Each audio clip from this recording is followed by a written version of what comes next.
Entrepreneur Capricorne, que te réserve l'année 2023 en ce qui concerne ton activité, ton business? Donc, je te propose de rentrer dans le vif du sujet immédiatement.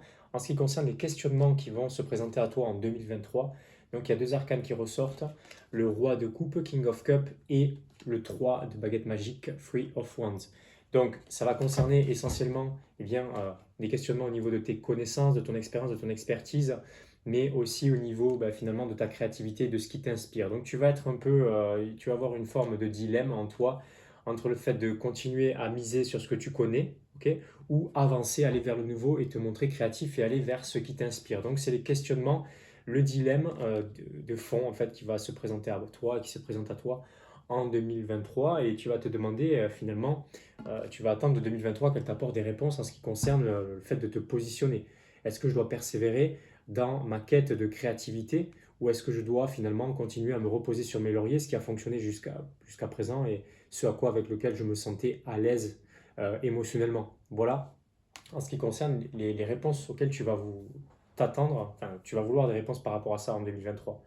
Et les blocages qui vont se présenter en 2023 essentiellement vont reposer sur euh, ta, ta difficulté à lâcher le contrôle, essentiellement. Voilà. Tu es toujours dans le mental, tu veux tout contrôler, toujours tout maîtriser. Et en fait, tu as du mal à lâcher le contrôle. Et c'est à partir du moment où tu lâches prise que tu es en mesure de voir les opportunités et que tu es en mesure de manifester, d'attirer les opportunités et les bonnes idées, elles t'arrivent à partir du moment où tu es dans l'énergie de réception, pas dans l'énergie du mental, celle de l'action essentiellement. Donc, la créativité, elle est bloquée à partir du moment où tu restes coincé dans l'action et que tu ne te connectes pas à l'énergie de réception qui te permet de recevoir les idées de tes guidances spirituelles. En fait, ton intuition, c'est de la guidance spirituelle. Et quand tu es dans l'action, tu ne peux pas les recevoir. Tu n'es pas branché à l'énergie de réception de cette guidance. Donc, les forces sur lesquelles tu vas pouvoir capitaliser en 2023, les forces intrinsèques, celles qui te concernent, c'est l'arcane de l'amoureux. Donc, ça signifie que tu vas être en capacité de t'ouvrir aux partenariats, aux collaborations qui vont te permettre de renouer avec de la créativité, de renouer avec le renouveau et qui vont aussi concerner tes plans et tes projets à long terme. Okay, donc c'est positif, c'est ta capacité à être ouvert et réceptif aux opportunités, aux partenariats.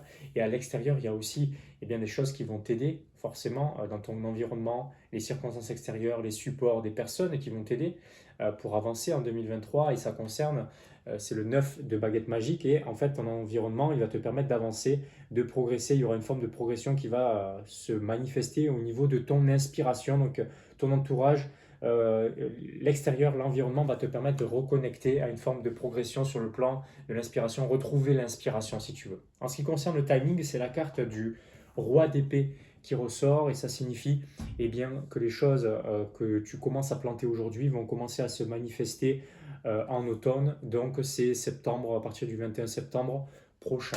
En ce qui concerne la prochaine étape logique, bien sûr, hein, ce que tu vas récolter en septembre prochain, tu le sèmes aujourd'hui. Et la prochaine étape logique par rapport à ça qui t'est recommandé, c'est l'arcane de la mort. Ça t'invite à lâcher les anciens schémas aujourd'hui qui sont générateurs de manque et qui t'empêchent d'avancer, qui t'empêchent de renaître de tes cendres, qui t'empêchent de te renouveler.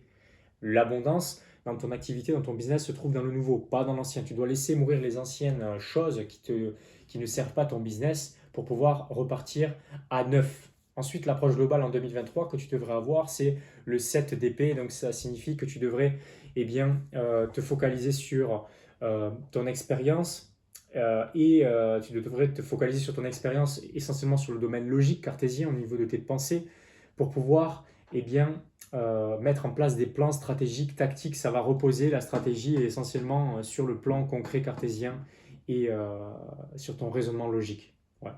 Qu'est-ce qui me... ouais, l'évolution, tu vas pouvoir apporter une évolution à partir du moment où tu vas pouvoir baser ton raisonnement stratégique logique sur ton expérience.